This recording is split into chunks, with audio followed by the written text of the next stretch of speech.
Tara, wala na pa tumpik-tumpik pa. Dahil ngayong araw na ito ay tuturuan ko kayo kung paano gumawa ng easy and quick, walang masa na chocolate donut balls. Tara, simulan na natin. At para sa ating easy dough ay maglalagay lang muna tayo dito ng 1 cup of warm water. 3 tablespoon ng white sugar at haluin lang muna natin ito hanggang sa matunaw. Ayan, at kapag tunaw na yung ating asukal, maglalagay na ako dito ng mga 2 teaspoon ng instant dry yeast. Again, haluin natin ng bahagya. Ngayon dito ay mag-iintay lang tayo ng mga 5 to 7 minutes hanggang sa ito ay mag-bloom. Ayan, at nagdoble na yung size ito. Maglalagay tayo dito ng ating pinch of salt, half teaspoon ng instant coffee, itlog, 1 medium size, 3 tablespoon ng ating melted butter, at haluin lang muna natin ito. Then, isita natin dito yung ating mga dry ingredients. 2 cups ng bread flour, or kahit all-purpose flour ay okay na naman din yun. 3 tablespoon ng powdered milk, 1/4 cup ng cocoa powder.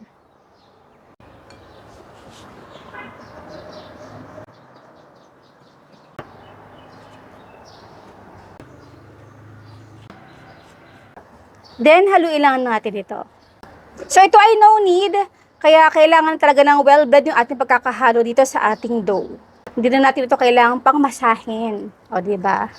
So, ito yung ating measurement ay saktong-sakto na talaga. Yan.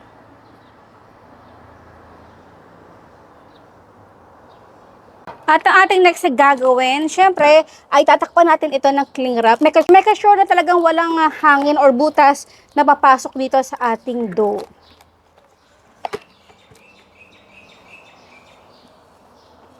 Okay, then keep this in one place at mag-intay lang tayo ng mga 1.5 hours.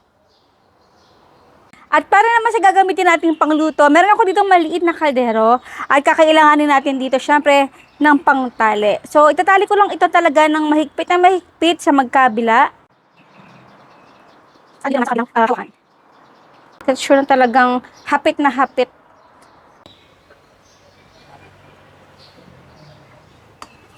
Wow. Ano diba? Lagay na tayo dito ng mantika.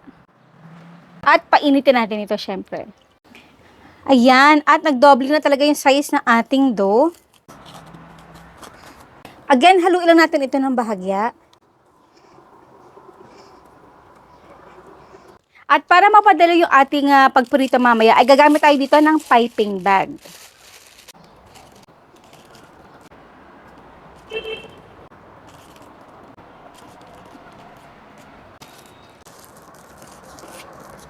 Gupitin natin yung dulo. At check natin yung laki kung okay na. Ayan, okay na yan, ganyan.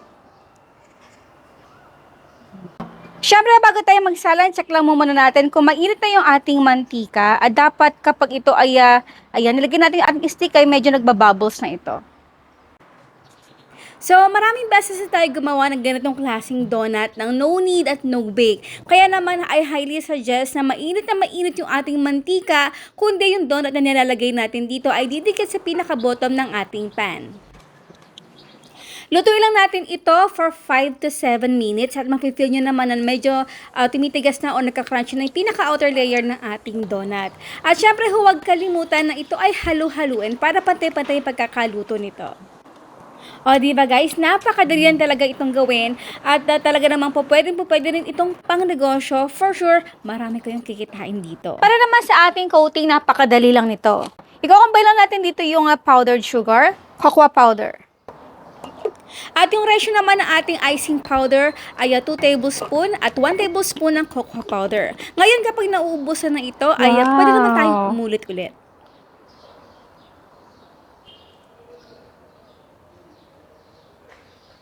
Nga pala guys, bago natin ito gawin yung pagko-coating ha, kailangan na medyo malamig-lamig na yung ating donut. And now is done, our no need, quick and easy chocolate donut. Siyempre, bago tayo magtikiman portion, ang tanong ni Mama Shirley, Anong klaseng flavor ang ginawa natin ngayon dito sa ating napakasarap na donut? Syempre, ang inyong sagot sa comment box section. Tara na, tignan natin.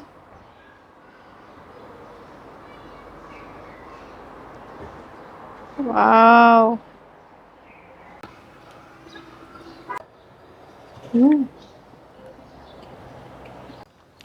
Tamang-tama lang yung ating timpla.